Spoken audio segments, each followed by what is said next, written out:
Shashamaa harka fuunee kabajamtootaa fi jaalatamtoota hordoftoota qaroo miidiyaa oduu fi odeeffannoowwan keenya ammaaf qabannee isiniif dhiyaanneetiin jira hanga xumuraattiin waliin tura. Manni maree bakka bu'oota uummataa labsii wixinee sirna barnootaa waliigalaa raggaasise. Manni maree bakka bu'oota uummataa yaa'ii idilee 17ffaa taa'een labsii barsiisotaaf xiyyeeffannaa kennu wixinee sirna barnootaa waliigalaa raggaasiseera. Walitti qabaan koree dhaabbatichaa Dr. Nagarii Leencoo wixineen labsii sirna barnootaa waliigalaa kun dhaqqabummaa barnootaa karaa qixa ta'een mirkaneessuu dandeessisaas jedheera. Gama biraatiin ammoo wixinicha barsiisonni dubartootaa gara hoggansaatti akka dhufaniif kan jajjabeessu yommuu ta'u, kana malees wixinicha irratti koreen dhaabbii fi qooda fudhattoonni erga mari'atanii booda keeyyataalee 77 fooyya'insi taasifamuu Dr. Nagarii Leencoo dubbataniiru. Manni marichaas wixinee labsii irratti erga mari'atee booda mormii lamaa fi miseensota sagalee hin kennine 10 sagalee caalmaan raggaasifameera. Lubni Balaay Mokonnon hidhaa waggaa 5 adabaman. Lubni Balaay Mokonnon kan maallaqa doolaara miiliyoona 6 fi ragaa dogoggoraan baasuuf yaalaniiru jedhamuun shakkaman baatiiwwan dura to'atamanii turuun har'a waggaa 5 fi adabbii birrii 10,000tiin itti murtaa'uun gabaafameera. Manni murtii federaalaa ramaddii lidataa dhaddachii dhimma malaammaltummaa qoratu har'a adabbii itti murteessuu miidiyaaleen biyya keessaa gabaasaniiru. Lubni Balaay baankii daldala Itoophiyaa damee gamtaa Afrikaa ragaa sobaan doolaara miiliyoona 6 baasuuf wayita yaalan qabamanii eebla darbee to'annoo jala oolan. Luba Balaay alattis namoota galmeen isaanii irratti himataman hojii investimentii qonnaa irratti kan bobba'e Iyyaasuu Indaala, Barakat Mulaatuu fi Alam Ganaa Saamu'eel namoota jedhaman irratti murtoo adabbii darbuun gabaafameera. Namoonni kunneen yakka gowwoomsaa cimaa malaammaltummaa raawwachuun himannaan irratti dhihaatee ture. Namoonni himannaan irratti dhihaate kunneen mana murtiitti dhihaachuun himannaa irratti dhihaate waakkataniiru. Namoonni himannaan irratti dhihaate lamaan biroo beellamaa mana murtiitti osoo hin dhihaatin kan hafan biroo ammoo himannaan isaanii yeroof adda cituun himameera. Mana lubummaa Bataskaana Ortodoksii Tawaahidoo Itoophiyaatti hojii gaggeessaa itti aanaa kan turan Luba Balaay Mokonnon mooraa gamtaa Afrikaa kan dhaqan namootaan gowwoomfamanii akka ta'ee fi dhaquurraa kan darbee badiin raawwatan akka hin jirre waakkachaa turaniiru. Akkasuma sanada sobaa jedhamee sirrii ta'uu fi dhiisuu hooggantoota baankichaa mirkaneessuuf bakka sanatti argamuu isaanii kan dubbatan yommuu ta'u, abbaan alangaa himatamtoonni kunneen himannaa irratti dhihaate ofirraa hin ittisne jechuun namoota galmee Luba Balaay jalatti himataman balleessaatti mureera. Manni murtichaa Luba Balaay irratti dhimmoota murtii salphisanii 4 dhageeffachuun hidhaa cimaa fi mallaqaan adabeera. Manni murtichaa Iyyaasuu Indaalee fi Barakat Mulaatuu dhimmoota adabbii hir'isan 4 dhageeffachuudhaan hidhaa cimaa waggaa 3 fi baatii 3 akkasumas birrii 3,000 akka kaffalanis murteesseera. Namoonni murteen irratti darbee guyyaa to'ataman irraa kaasee akka raawwatamus ibsameera. Luba Balaay Mokonnoniin manni kiristaanaa Ortodoksii Tawaahidoo Itoophiyaa eenyummaa fi afaan Oromoo irratti dhiibbaa geessisee jira jechuun uummanni Oromoo dhiifatama gaafatamuu qaba jechuun kanaan dura BBC'tti dubbatanii turan. Kana malees mana lubummaa Ortodoksii Tawaahidoo Oromiyaa hundeessuu irratti yaada isaanii kanaan dura ifatti dubbachaa turuun isaanis ni yaadatama. Obbo Birhaanuu Adeeloo Komishiinara Ol'aanaa Komishinii Mirgoota Namoomaa Itoophiyaa ta'uun muudaman. Manni maree bakka bu'oota uummataa har'a amajjii 30 bara 2025 akka lakkoofsa faranjootaatti kan taa'e Obbo Birhaanuu Adeelootiin Komishiinara Ol'aanaa Komishinii Mirga Namoomaa Itoophiyaa taasisuun bakka Daani'eel Baqqalaa muudeera. Naannoo kibba lixa Itoophiyaa godina Kafaa magaalaa Boongaatti kan dhalatan Obbo Birhaanuun bara hojii isaa guutuu hojii mootummaa adda addaa tajaajilaniiru. Waggoota 6 ministeera dhimmoota kaabinee akkasumas gorsaa ol'aanaa ministeera muummee duraanii Mallas Zeenaawii ta'uun waggoota 6 tajaajilaniiru. Boodarraa immoo daayireektara ol'aanaa waajjira qabeenyaa kalaqa sammuu Itoophiyaa ta'uun hanga amajjii bara 2015 muummichi ministeeraa yeroo sanaa Hayilamaariyaam Dassaalenyiin aangoo irraa kaafamanitti tajaajilaa turaniiru. Birhaanuu gahee hojii raawwachiisummaa isaaniin alatti filannoo waliigalaa Itoophiyaa bara 2005 geggeeffame hordofee miseensa mana maree bakka bu'oota uummataa ta'uun filatamaniiru. Yuunivarsiitii Siivil Sarvisii irraa barnoota seeraatiin digirii jalqabaa kan argatan yommuu ta'u, boodarraa immoo Hindiirraa mirga namoomaa idil addunyaatiin digirii lammaffaa isaanii fudhataniiru. Obbo Birhaanuun muuxannoo hojii isaanii paarlamaadhaaf dhiyaatee akka agarsiisutti waggootaan 10 darbaniif ogeessa seeraa fi gorsaa seeraa ta'uun hojjechaa turuun isaanis ifa ta'eera. Komishiinara Ol'aanaa Komishinii Mirga Namoomaa Itoophiyaa duraanii Daani'eel Baqqalaa Adoolessa 5 bara 2024 bara hojii isaanii xumuramuun aangoo isaanii gadhiisuun waan yaadatamudha. Komishiinarri itti aantuun Komishinii Mirga Namoomaa Itoophiyaa Raakeb Ballasaanis hanga har'aatti akka Komishiinara Ol'aanaatti tajaajilaa turaniiru. Daani'el Baqqalaan waxabajjii 25 bara 2019 ministeera muummee Dr. Abiy Ahmadiin muudamuu isaanii kaasee waggoota 5f koomishinicha hooggananiiru.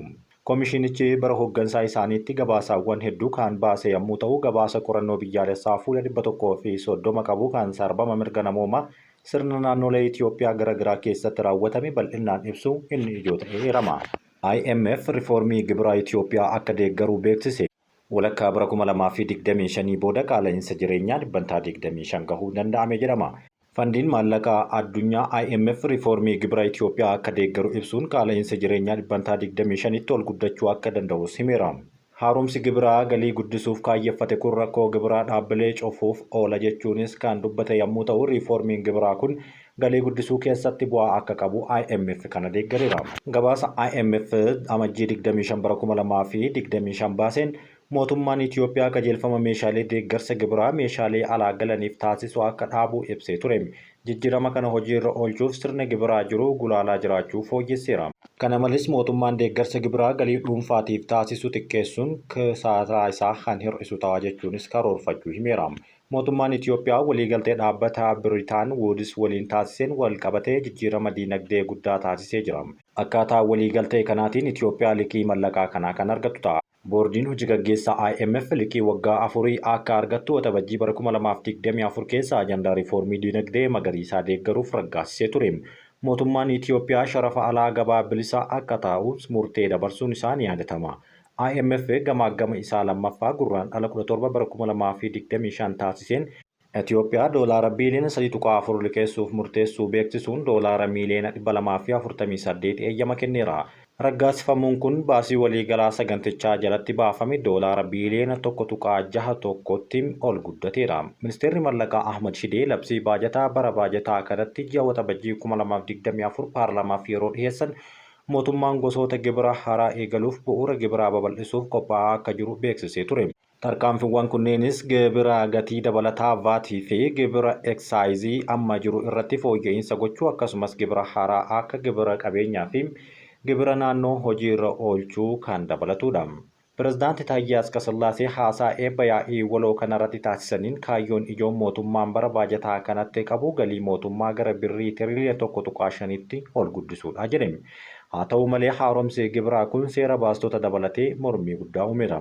Mana maree bakka bu'oota uummataa torban 2 dura wixinee labsii gibiraa qabeenya yeroo raggaasisee lafa magaalaa fooyya'insa lafaa fi gamoo irratti gibira haaraa kaa'uu miseensonni paarlaamaa dhibbaa mallaqaa galii dhaabbataa fi siivilii mudachuu ilaalchisee yaaddoo qaban kaasanii turan. Dhiheenya kana mootummaan bara baajataa 2024-25 walakkaa jalqabaatti birrii biiliyoona 451 ol walitti qabuu isaa beeksisee ture. Akka ministeerri galiiwwanii Ayinaalam Nugusee jiranitti raawwii waliigalaa kan bara darbee yeroo wal fakkaataa birrii biiliyoona 106 kan caale yommuu ta'u, kunis dhibbantaa 110 dabaleera jedhan. Sirni gibiraa kun harki caalaan namoota dhuunfaa galii xiqqaa qaban akkasumas keessumaa jiraattota magaalaa fi hojjettoota mootummaa irratti kan kaffalamu waan ta'eef yaada kanas kan morman kanumaaf jedhameera. Haaromsa diinagdee Itoophiyaa galii mootummaa guddisuu fi qormaata diinagdee gurguddaa furuuf kan qophaa'e ta'uu maatii galii gadi aanaa qaban irratti dhiibbaa guddaa akka geessisus dubbatamee tura. Akka barreeffamichaatti tarkaanfiiwwan diinagdee kanneen akka taarifa humna ibsaa ol ka'uu, seera gibiraa fooyya'uu fi kaffaltii tajaajilaa dabaluu maatiin hedduun daran dhiphateera. Mootummaan tarkaanfiiwwan qaala'insa jireenyaa to'achuu fi mindaa damee mootummaa sirreessuuf fudhataman hojiirra kan oolche yommuu ta'u, haaromsi kun gareewwan galii gadi aanaa ta'an qabaniif bu'aa akka ta'es ogeeyyiin akeekkachiisaniiru. IMF gabaasa biyya dhiheenya kana baaseen qaala'insi jireenyaa walakkeessa dhuma bara 2025 gidduutti tilmaamaan dhibbantaa 25tti akka ol ka'u tilmaamee jira. Bara 2028tti sadarkaa dijiitii tokkotti osoo gadi hin bu'in dura akka ta'e akeekkachiisa kana kaaheera. Gabaasni kun itti dabaluudhaan balaawwan ijoo gadi bu'iinsa qaala'insa jireenyaa yookaan hir'ina gatii itti fufinsaan eegamuu yaaddoo nageenyaa yookiin jeequmsa hawaasummaa kufaatii imaammataa fi balallii gatii meeshaalee kan dabalatudha. IMF to'annoo cimsanii sirreeffamni diinagdee sochii diinagdee yeroo dhihootti danquu akka danda'u eeruun haaromsi imaammataa kun garuu yeroo dheeratti qaala'insa jireenyaa salphisuun guddina diinagdee saffisiisuu ni deeggarra jechuunis dubbateera. Siwiidinitti namtichi qura'aana gubee rasaasaan ajjeefame. Namni kun erga qura'aana gubee booda Siwiidin keessatti mormii dheekkamsaa makatee geggeessaa tureera jedhame. Miidiyaaleen biyyattii akka gabaasanitti namni kun rasaasaan rukutamee du'ee jira. Namni umrii waggaa 38 Saalvaan Moomikaa jedhamu kun mana jireenyaa waliinii appaartimantii magaalaa Iskoot Hoomii keessatti argamutti ajjeefamee argamuun isaas gabaafameera. Bara 2023 namni kun masjiida giddugala magaalaa kana keessatti argamu fuulduratti Qur'aana gubeen booda mormii uummataa dhoohee turuun waan yaadatamu. Poolisiin magaalattii rasaasaan ajjeefamuu Saalvaan Moomikaa hordofee namoonni 5 seeraan to'atamuu dubbateera. Namni Qur'aana gubee fi rasaasaan ajjeefame Saalvaan Moomikaa mormii farra Islaamummaa osoo addaan hin kutin geggeessuu irratti duraanis Qur'aana kabajaa dhoorke jechuun dubbatamaa ture. Gochaa isaa kun baha giddugaleessaa keessatti mufii gama dippiloomaasii uumee turuun kan yaadatamu. Qur'aanni gubachuu guyyoota booda magaalaa kana keessatti mormiin gaggeeffame hordofee pirezidaantiin Tarkii Raasib Tayyib Erdogan Siwiidin miseensummaa naatoof tumsa isaanii akka hin arganne himanii turan. Siwiidinitti Qur'aana gubachuu hordofee miseensummaa naatoof hin tumsu jechuun kan dubbatan Erdogan miidiyaalee biyya keessaa akka gabaasanitti Saalvaan Moomikaa yeroo rasaasaan rukutamuuf jedhutti miidiyaa hawaasaa irratti kallattiidhaan tamsaasaa ture jechuunis dubbateera. Moomikaan lammii Iraaq garuu kan biyya Siwiidin jiraatu yommuu ta'u ji'a hagayyaa keessa ganna bara 2023 keessa yeroo 4 hawaasa irratti jeequmsa kaasuudhaan himatamee ture.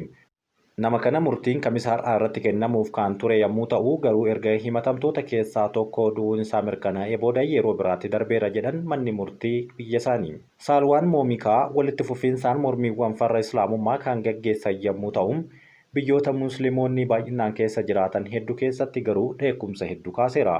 Haaluma kanaanis imbaasiin Siwiidin kan Baagdaad keessatti argamu jeequmsi yeroo 2 kan uumame yommuu ta'u waldhabdee dippiloomaasii uumameen Ambaasaaddarri Siwiidin magaalaa keessaa ari'amee jira. Mootummaan Siwiidin hiriira mormii irratti Qur'aana qulqulluu kan irratti gube kanaaf hayyama Saalvaan Moomikaaf kennee ture. Kunis akkaataadhuma seera bilisummaa yaada ibsachuutiin kan wal qabatu yommuu ta'u boodarra garuu mormii haalawwan itti barreeffamoota gubuu of keessaa qabu haquudhaaf fala seeraa qorachuudhaaf waadaa galuun isaa ni yaadatama. Kaampaaniin Meettaa pirezidaantii US Doonaald Tiraampiif beenyaa doolaara miiliyoona 25 kaffaluuf waliigaluu hime. Filannoo pirezidaantummaa waggoota 5 dura filatame irratti pirezidaantii Doonaald Tiraamp bu'aa filannichaa fudhachuu diduudhaan ergaawwan hin barbaachifne tamsaasuu isaanii biyyattii rakkoo tasgabbii akka uumamuuf godhaniiru jechuun kaampaanicha akkaawuntii feesbuukii Tiraamp dhoorkee turuun ni yaadatama. Doonaald Tiraamp ammoo feesbuukiin yaadannoo bilisam akka hin ibsanne na dhoorkeera jechuun dhimmicha mana murtiitti himatanii turuun falmachaa turuun isaanii ni beekama. Amma White House-tti yeroo galanitti marsaa lammaffaadhaaf gara White House-tti yeroo deebi'an kanallee falmii itti fufuu kaampaanichi Meettaa garuu dhimma kana waliigalteedhaan xumuruu waan barbaadeef jechuu doolaara beenyaa miiliyoona 25 kaffaluuf waliigaluu isaanii himeera. Doonaald Tiraamp ammoo maallaqa beenyaa kana kennamuuf manneen kitaabaa akka ijaaranis dubbataniiru. Haaluma wal fakkaatuun ji'a 2 dura miidiyaan BBC akka gabaasetti falmii seera Doonaald Tiraamp wajjin qabu dhiisuudhaan beenyaa doolaara miiliyoona 15 kaffaluuf waliigaltuun isaa kan yaadatamu yommuu ta'u Business Insiders gabaasa kana qoratiin jira. Kabajamtootaa fi jaalatamtoota hordoftoota Qaroo Miidiyaa oduu namaaf qopheessanii kan argaman waan